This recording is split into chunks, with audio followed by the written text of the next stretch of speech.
नमस्ते भारत। आप सभी लोगों के बीच में एक बार फिर से मैं उपस्थित हो गई हूं। तो निवेदन सबसे पहले मेरा वही कि प्लीज आप सब लोग इस वीडियो को लाइक कीजिएगा, अंत तक देखिएगा, शेयर कीजिएगा और साथ के साथ मेरे यानी आपके अपने चैनल ममता पेन्युली काले उवाच को सब्सक्राइब करते हुए बेल आइकन को प्लीज जरूर हिट कर दीजिएगा, ताकि जब भी मैं लाइव आऊं, कोई रील या वीडियो अपलोड करूं तो उसकी नोटिफिकेशन आप सभी लोगों को तुरंत मिल जाए। और यूट्यूब महाराज, ये शैडो बैन बंद कीजिए, मेरी रीच को मत मारिए और मेरे वीडियोस को जाने दीजिए। मैं देश के पक्ष में और जनता के पक्ष में सच बोलती हूं, तो प्लीज इन चीजों को मत रोकिए, ये अच्छी बात नहीं है। रिक्वेस्ट कर रही हूं आपसे, लगातार करती चली आ रही हूं। और अब मैं विषय पर आती हूं।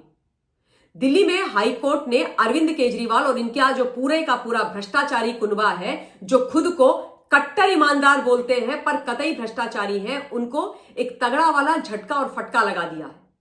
और ये झटका फटका जो आदरणीय हाईकोर्ट से इन लोगों को लगा है, वो इनके लिए तो बहुत बुरी खबर है, जिसके मिलते ही ये लोग एकदम खत्म हो गए, रो रहे हैं, बैठ गए हैं सर पकड़ के। लेकिन दिल्ली की जनता के लिए ये किसी सेलिब्रेशन से कम नहीं है खबर, बहुत बड़ी खुशखबरी है। हिंदुस्तान क्या है ना कि जो वास्तव में सच्चा आम आदमी है, जो सामान्य वर्ग है इस देश का, उसके घर में यदि कोई व्यक्ति बीमार पड़ जाता है, किसी को कोई क्रॉनिक बीमारी हो जाती है, तो उस परिवार में हाहाकार मच जाता है। चिंता से आधा परिवार तो ऐसे ही निपट जाता है। यह लगता है कि अब इस क्रॉनिक बीमारी का लाखों रुपए का खर्चा कहां से लेकर के आए, अपने परिवार के सदस्य को कैसे इलाज मुहैया कराएं। और इस परेशानी को भारतवर्ष के अंदर पहली बार यदि किसी ने समझा है, तो वो समझा है देश के आदरणीय प्रधानमंत्री नरेंद्र मोदी जी ने।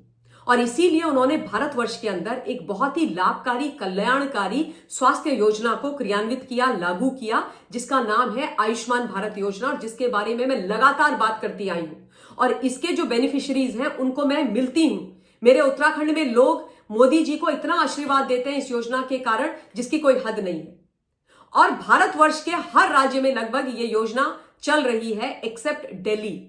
अरविंद केजरीवाल ने आयुष्मान भारत योजना, जो आम जनता के लिए है, जो गरीबों के लिए है, उसको लागू नहीं होने दिया, अपनी गंदी और घटिया राजनीति के चलते। आयुष्मान भारत योजना को लेकर के ही दिल्ली हाईकोर्ट का एक बहुत बढ़िया आदेश आया है, जिसमें अब ना चाहते हुए भी अरविंद केजरीवाल की सरकार को एमओयू साइन करना होगा और इस कल्याणकारी योजना को दिल्ली के अंदर लागू करना होगा। आयुष्मान भारत योजना के बारे में मैं थोड़ी चीजें आपको समझा देती हूं। हम लोग जो जनरली और लार्जली जानते हैं आयुष्मान भारत योजना के बारे में, वो जानते हैं जो 5 लाख रुपए का बीमा मिलता है उसके बारे में, है ना। लेकिन ये जो योजना है, इसका एक और पार्ट है, जिसको आयुष्मान भारत इंफ्रास्ट्रक्चर योजना भी कहते हैं जनरल शब्दों में। लेकिन योजना का नाम है पीएम अभीम योजना। और इस योजना के तहत भारतवर्ष के हर राज्य में, हर शहर में, गांव में, हर जगह जो मेडिकल इंफ्रास्ट्रक्चर है उसको डेवलप किया जाता है, ताकि जो आम जनता है उनके लिए कभी भी इलाज से रिलेटेड कोई परेशानी ना हो। कहीं पर यह ना कहा जाए कि हॉस्पिटल्स नहीं है, बेड्स नहीं है, इक्विपमेंट्स नहीं है। और उसके लिए जो पीएम अभीम योजना है, प्रधानमंत्री जी ने बहुत मोटा फंड भी रखा हुआ है। दिल्ली के लिए पीएम अभीम योजना के लिए 2,500 करोड़ रुपए के लगभग प्रधानमंत्री मोदी जी ने रखा है अलग से, 2,500 करोड़ रुपया। और ये जो योजना है, ये 2021 में लागू हो गई थी। लेकिन अरविंद केजरीवाल ने इस योजना को दिल्ली में लागू नहीं किया।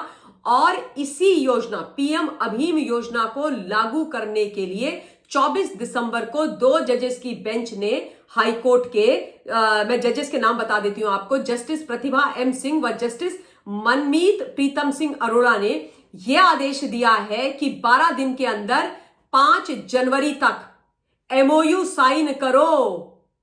समझ गए? ये बोला है मिस्टर अरविंद केजरीवाल और उनकी जो रिमोट कंट्रोल्ड मुख्यमंत्री है आतिशी मारलेना, और उनके जो हेल्थ मिनिस्टर है, if I am not wrong, Saurabh Bharadwaj, उन सबको एमओयू अर्थात मेमोरेंडम ऑफ अंडरस्टैंडिंग, कायदे से ये 2021 में साइन हो जाना चाहिए था। लेकिन अब हाईकोर्ट ने स्वतः संज्ञान इस मामले का लिया है, क्योंकि दिल्ली की जो हेल्थ इंफ्रास्ट्रक्चर की स्थिति है उसको लेकर के सुनवाई हो रही थी किसी मामले में, तो उसके चलते इस मामले में यह कहा गया है कि भाई पीएम अभीम योजना को लागू करने के लिए एमओयू साइन करो, और करना पड़ेगा। और यह भी बोला है कि दिल्ली अब चुनाव बाउंड स्टेट है, फरवरी के महीने में 2025 में चुनाव यहां पर हो रहे हैं, और उसके चलते अब कभी भी दिल्ली के अंदर कोड ऑफ कंडक्ट लग सकता है, यानी कि आचार संहिता लग सकती है। आचार संहिता जब लगती है हिंदुस्तान, तो फिर जितने भी विकास के काम होते हैं वो रुक जाते हैं, है ना। लेकिन इस मामले में दोनों जजेस ने यह भी बोला है कि भैया कोड ऑफ कंडक्ट और नो कोड ऑफ कंडक्ट, ये एमओयू तो 12 दिन के अंदर 5 जनवरी तक साइन होना है तो होना है। यानी अगर उससे पहले कोड ऑफ कंडक्ट लग जाता है तो भी पीएम अभीम योजना का जो एमओयू है, जिसके ऊपर अरविंद केजरीवाल बेशर्मी से इतने सालों से बैठे हुए रहे, दिल्ली की जनता का बुरा करके, उनका गला काट करके, उनको बर्बाद करके, उसको लागू करवाने के लिए एमओयू साइन होना है। अब आप डिटेल सुनिए कि पीएम अभीम योजना, जिसके लिए 2,500 करोड़ रुपए रखे गए हैं, उसके तहत दिल्ली में क्या क्या डेवलपमेंट अब तक हो जाने चाहिए थे। जो ये टोटल पैसा रखा गया था, उसके तहत होना चाहिए था दिल्ली में जो काम, वो मैं आपको बता रही हूं। सबसे पहले 1139 अर्बन हेल्थ और वेलनेस सेंटर बनने थे। Urban health and wellness centre 1139, सोचिए आप। उसके अलावा 11 district integrated public health lab बनने थे। 11 district integrated public health lab बनने थे टोटल। और उसके अलावा 9 क्रिटिकल केयर ब्लॉक्स बनने थे, जिनमें 950 बेड होते। उसके अलावा 400 बेड के क्रिटिकल केयर ब्लॉक्स बनने थे हर जिला हॉस्पिटल के अंदर। 400 बेड के क्रिटिकल केयर ब्लॉक्स बनने थे हर जिला हॉस्पिटल में। और उसके अलावा 50 बेड वाले 5 ब्लॉक्स बनने थे हर सरकारी जिला अस्पताल में। इस इंफ्रास्ट्रक्चर को अरविंद केजरीवाल ने रोक के रखा। क्यों? क्योंकि अगर केजरीवाल के हिसाब से यह बनता तो दिल्ली की जनता यह कहती कि हमारे स्वास्थ्य का ध्यान, हमारी जो बेसिक मेडिकल फैसिलिटीज का ध्यान है, वो तो प्रधानमंत्री जी रख रहे हैं, मुख्यमंत्री नहीं रख रहे हैं। और अगर केजरीवाल के हिसाब से ऐसा होता तो केजरीवाल के नकारे और निकम्मेपन का दिल्ली वालों को पता चल जाता। क्योंकि केजरीवाल के राज में जो दिल्ली के सरकारी अस्पताल है, उनकी बुरी हालत है। ना वहां पे बेड है, ना इक्विपमेंट्स है, ना डॉक्टर्स है, ना मेडिसिन है, कुछ नहीं है। एमआरआई की केवल एक मशीन है, और उसके चलते 2-2 साल बाद के अपॉइंटमेंट लोगों को मिलते हैं।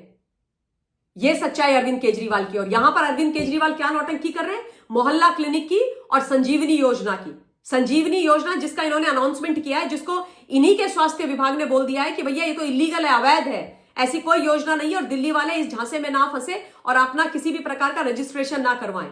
और मोहल्ला क्लिनिक के बारे में तो हिंदुस्तान में 2015 से इनकी पोल खोल रही हूं। अरविंद केजरीवाल ने बोला था 1000 मोहल्ला क्लिनिक बनेंगे, और मैं आज भी गारंटी के साथ अरविंद केजरीवाल एंड गैंग को चैलेंज कर रही हूं कि आप मुझे मात्र 200 अप एंड रनिंग सही कंडीशन वाली मोहल्ला क्लिनिक दिखा दीजिए। जो बोलोगे वो मान जाऊंगी, 1000 तो दूर की बात। तो अब इनकी हालत खराब हो गई और अब इनको यह काम करना पड़ेगा, क्योंकि हाई कोर्ट ने स्वतः संज्ञान लेकर के इस विषय में यह आदेश पारित किया है। इसके लिए मैं दोनों जजेस को धन्यवाद देना चाहती हूं और उम्मीद करती हूं कि बाकी जो आम आदमी पार्टी के नेता हैं उनको सद्बुद्धि आए। पर खैर, इनको सद्बुद्धि आए ये तो सोचना भी बेमाना है। बट आई होप दिल्ली वाले इस बार बहुत सोच समझ के अपना फैसला लेंगे। मैं इस वीडियो के लिए अपनी वाणी को विराम दे रही हूं। बहुत बहुत धन्यवाद। जय हिंद।